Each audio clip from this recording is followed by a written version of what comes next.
Bom, então, pessoal, né, vamos aqui para a quinta e última parte, contextualizando o Evangelho de João. E nós paramos aqui onde Pedro negou Jesus pela primeira vez.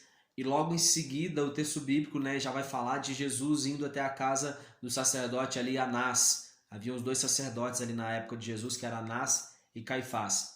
Então acontece que é, Jesus é interrogado ali por Anás e Jesus vai dizer assim: Olha, eu estive pregando ali nas sinagogas, nas ruas e todo mundo ouviu o que eu falei. Por que você está me interrogando? Então, diante disso, vem um soldado e bate na boca de Jesus. E Jesus diz para aquele soldado: Olha, porque eu estou dizendo a verdade, você me bate? Então, encaminharam Jesus até o sumo sacerdote Caifás e levaram, né, até a casa dele.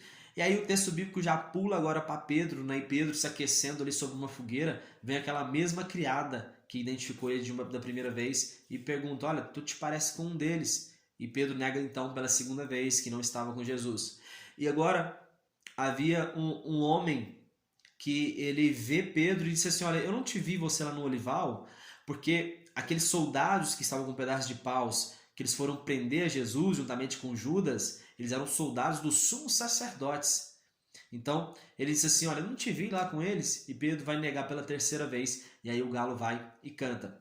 E logo em seguida, Jesus então é levado até o pretório, né, para ser interrogado por Caifás. Só que o engraçado, eles não quiseram entrar no pretório porque já estava amanhecendo e logo em seguida já era a Páscoa, então eles não queriam, né, se contaminar, não queriam entrar no templo para poder não se contaminar. Então eles levaram Jesus até Pilatos. E aí levou Jesus até Pilatos, né? E aí Pilatos sai e pede para os judeus julgarem segundo suas próprias leis. Tipo assim, olha, não tem nada a ver com isso não, julga aí vocês ele. E eles disseram assim, olha, a nossa lei não nos autoriza a matar ninguém. É engraçado, né? Mas assim, se tiver outra lei que pode matar, não tem problema. Não pode estar dentro da nossa lei, né? Não está dentro da nossa lei, mas você queria a morte. Pô, se não está dentro da sua lei, então vocês não deveriam nem fazer, né? Seguindo a lógica. Tá, mas aí eles insistem para que Pilatos agora julgue Jesus, porque uma das condenações ali do Império Romano era a crucificação, era uma das condenações mais pesadas. O cara era condenado à morte e uma morte por crucificação.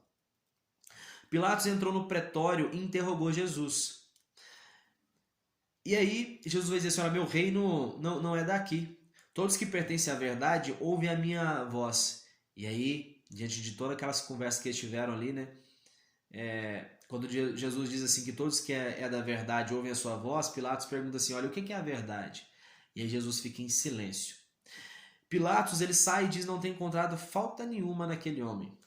Pilatos, né, ele já havia sido avisado ali para sua própria esposa que ela tinha sonhado, né, que aquele homem que ele estava julgando, aquele homem que é Jesus, ele era um homem inocente. Então Pilatos ficou com isso na cabeça e não estava encontrando nenhum motivo para poder condenar Jesus. Estava próximo da Páscoa, então era tradição libertar um bandido ali naquela época. E aí Pilatos, né, já ouvindo aquele sonho da mulher e já não vendo culpa nenhuma em Jesus, perguntou para o povo: Olha, gente, é comum a gente soltar um prisioneiro aqui, né? Então eu vou apresentar vocês Jesus de um lado e Barrabás de outro. Barrabás era um homem que tinha cometido um assassinato e tinha organizado um motim, porque era comum os judeus também eles quererem se libertar do jugo romano.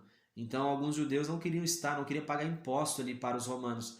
Então esse Barrabás já tinha feito um motim ali para poder se livrar dos romanos. Você vai ver que os judeus eles tinham partidos políticos também, né? De alguma forma eles queriam criar forças, fazer, né, barganhas, alianças políticas para que eles se tornassem ali totalmente independentes ali de Roma.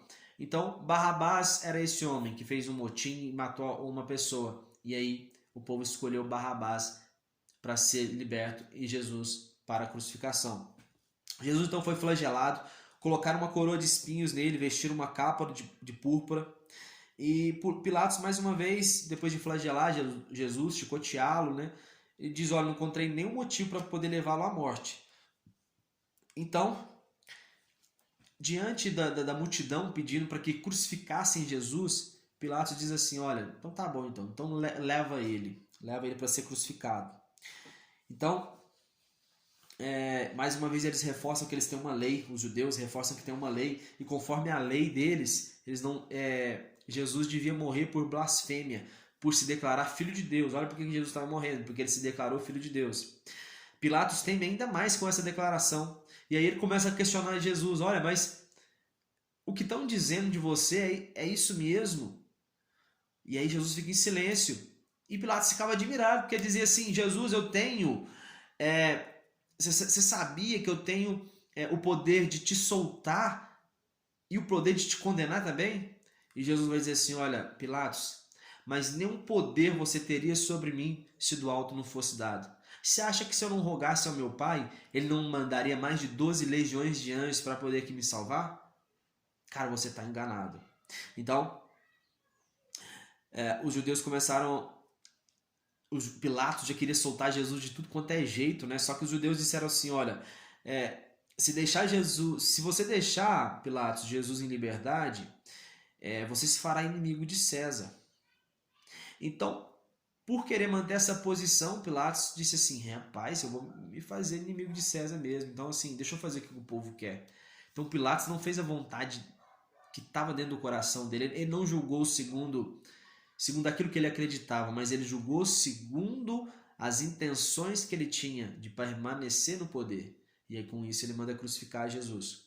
Então, era uma sexta-feira da semana de Páscoa, na hora sexta, isso 9 horas da manhã, Pilatos entrega Jesus para ser crucificado. Então foram para o Calvário, né, que em aramaico significa Gólgota. E aí eles crucificaram, né, Jesus, e colocou uma placa aqui em cima, né, de Jesus com os dizeres assim: olha, Jesus Nazareno, o rei dos judeus. Aí os judeus até questionam, né? Não diga sim, Jesus Nazareno, rei dos judeus, mas diz assim, ó: esse homem diz que ele é Jesus Nazareno, o rei dos judeus. E aí Pilatos vai dizer assim: olha, o que escrevi, escrevi. E assim ficou. Os soldados dividiram as vestes de Jesus em 4 partes, sobrou a túnica e fizeram sorteio para quem ficava com ela. Os soldados então pegaram nessa túnica de Jesus e sortearam ela, para se cumprir o que as escrituras disseram, que disse assim nas escrituras: dividiram as minhas vestes entre si e tiraram sorte pela minha túnica. Aqui já passa, João já não conta com tantos detalhes assim da crucificação, e agora nós já temos aqui um cenário onde está todo mundo ali diante da cruz, né? Estava ali Maria, a mãe de Jesus, a sua irmã, Maria, mulher de Clopas, né? Que era um homem que fazia parte ali da corte, né, de Herodes, e Maria Madalena. Jesus viu Maria e o discípulo amado, e aí ele vai dizer assim: Maria, está aí o teu filho. E diz para João: João, está aí a tua mãe. E na mesma hora, né, João, que escreve o livro, o discípulo amado, ele vai aceitar naquele momento Maria como sua mãe e parte de sua família. Para se cumprir as escrituras, Jesus vai dizer assim: olha, eu tenho sede. Embebedaram uma esponja com vinagre e deram a Jesus. E Jesus vai dizer: está consumado. E, inclinando a cabeça, ele entrega o seu espírito. E era véspera de um sábado sagrado. Os judeus não admitiam que os corpos ficassem durante o sábado. Então pediram a Pilatos que mandasse quebrar as pernas e retirar os corpos. Mas não quebraram as pernas de Jesus e perfuraram o lado de Jesus e brotou sangue e água. Aquele que testemunhou seu testemunho é verdadeiro. Ou seja, João está falando de ele mesmo. Aquele que testemunhou seu testemunho é verdadeiro. João estava vendo que tudo aquilo que Jesus disse era verdade. Diante da cruz, né, ele mostrando assim: gente, eu vou testemunhar sobre essas coisas, o meu testemunho é verdadeiro, eu sou testemunha de que esse Cristo é o verdadeiro Messias, era aquele que haveria de vir. João ressalta isso. E aí cumpriu-se o que estava escrito, cumpriu-se a escritura: nenhum de seus ossos será quebrado. Outra passagem: olharão para aquele a quem traspassaram. Então, José de Arimateia, né, um homem muito rico ali, ele vai pedir o corpo de Jesus a Pilatos e Pilatos consegue. Outro homem também, Nicodemos, que era membro do Supremo Tribunal dos Judeus, ele veio à noite, também trazendo sempre à noite, né, Nicodemos, trazendo cerca de 100 libras de uma mistura de mirra e aloés.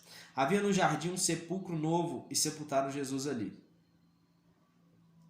Então pensa só, né? Havia um jardim. Havia um jardim ali, né? Recentemente eu vi uma foto, né, ali do sepulcro de Jesus e vi um jardim. E eu falei assim, mas pô, não tem jardim, né?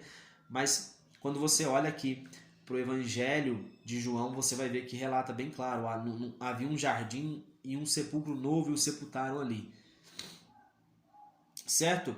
Então, Maria Madalena ela foi ao sepulcro, né, e viu que a pedra havia sido removida. Pedro saiu em direção ao sepulcro acompanhado pelo outro discípulo. E o lenço que estava na cabeça de Jesus estava dobrado à parte. A Bíblia relata que o discípulo, né, esse discípulo que estava junto ali, ele chegou primeiro, provavelmente era João mesmo. Ele chega primeiro e vê, né, que o túmulo estava aberto e o lenço de Jesus estava dobrado à parte. Eles ainda não haviam compreendido que, de acordo com as Escrituras, Jesus iria ressuscitar dentre os mortos. Maria chorava do lado de fora, então olha para dentro e vê dois anjos vestidos de branco no sepulcro de Jesus. E perguntaram: por que você chora, Maria? E ela disse: olha, levaram o meu Senhor. E Jesus então vai, aparece e pergunta assim: mulher, por que você está chorando? Só que ela não sabia que era Jesus, ela pensou que fosse o jardineiro, mas ele a chamou em aramaico. Então, quando Jesus chama em aramaico, aí ela entende que é Jesus e ela vai correr para poder abraçar Jesus. E Jesus vai dizer assim: olha, não me toques, porque ainda eu não voltei para o Pai. Então, Maria, ela agora tem um relato, ela é testemunha de que Jesus ele ressuscitou. Então, ela vai e volta agora e vai dizer para os discípulos. Os discípulos estavam reunidos às portas trancadas, com medo das autoridades judaicas. E Jesus entra, sem abrir a porta, e diz: olha, a paz esteja convosco. Jesus soprou sobre eles e disse: recebei o Espírito Santo. Tomé não estava com eles. E aí, quando eles contaram para Tomé o que havia acontecido, Tomé disse assim: olha, se eu não ver as marcas ali nas tuas mãos, se eu não ver, né, o lado dele ali furado, eu não vou acreditar. Então, após 8 dias, Jesus apareceu na casa de novo. Agora Tomé estava ali e foi em direção a Tomé e disse assim: olha, toca, pode tocar, toca aqui, ó, na minha mão, toca no meu lado. E aí Tomé abre a boca a chorar e crê em Jesus e diz assim: olha, Tomé, agora que você está me vendo, você crê, né? Mas bem-aventurado aquele que não viu e está crendo. Aleluia. Jesus realizou muitos outros milagres na frente dos discípulos que não estão escritos nesse livro. Então, à margem ali do mar de Tiberíades, estava lá Pedro, Tomé, Natanael. Lembra do Natanael que Filipe, né, seu amigo, ganhou ele para Jesus? E não fazia parte ali do grupo dos apóstolos, mas ele era um discípulo que seguia Jesus. Então estava lá Pedro, Tomé, Natanael, de Caná da Galileia, Tiago e João e mais 2 outros discípulos, que também, né, não eram apóstolos, eram discípulos. Pedro decidiu pescar e os outros o encorajavam indo junto. Pescaram a noite toda e nada de peixe. E aí Jesus chega ali então, ali na praia e diz assim: olha, tem algo de comer? E aí eles disseram: Senhor, nós pescamos a noite inteira, mas nós não pegamos nada. Né? Não sabiam ainda que era Jesus. Então Jesus vai dizer assim: olha, lança a rede do lado direito. E aí Pedro vai dizer: olha, Senhor, mas nós fizemos isso aí a noite inteira, velho. Não, mas lança lá a rede do lado direito. Então Pedro vai e lança, e eles pegaram muitos peixes. Aí o discípulo amado, que é João, reconhece Jesus e diz a Pedro. Então Pedro vai e pula na água. Ele pula na água de tipo assim, tanta vergonha que ele ficou de Jesus, de medo, uma sinestesia, uma mistura de sentimentos. Porque lembra, Pedro negou Jesus. Ele andou com Jesus, depois nega Jesus. Pedro ficou muito apavorado. Então, os discípulos trouxeram o barco, né? E eles viram a fogueira, o peixe e pão. Tinha 153 grandes peixes, né, ali dentro daquela rede. Jesus pegou o pão e deu a eles, pegou o peixe e fez o mesmo. E foi a terceira vez que Jesus apareceu ali aos seus discípulos depois de ressurreto. Então Jesus vai conversar com Pedro, dizendo para ele assim: ó, Pedro, tu me amas mais do que esses outros? E aí Pedro vai dizer assim: ó, tu sabes que eu te amo, Senhor. Então Jesus vai dizer assim: olha, então cuida das minhas ovelhas.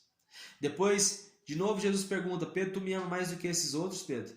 Aí Pedro vai dizer assim: ó, tu sabes que eu te amo, Senhor. E Jesus vai dizer assim: olha, então pastoreia as minhas ovelhas. E pela terceira vez Jesus pergunta: Pedro, tu me ama mais do que esses outros? E aí Pedro diz: olha, tu sabes de tudo, Senhor. Então, Pedro, apacenta as minhas ovelhas.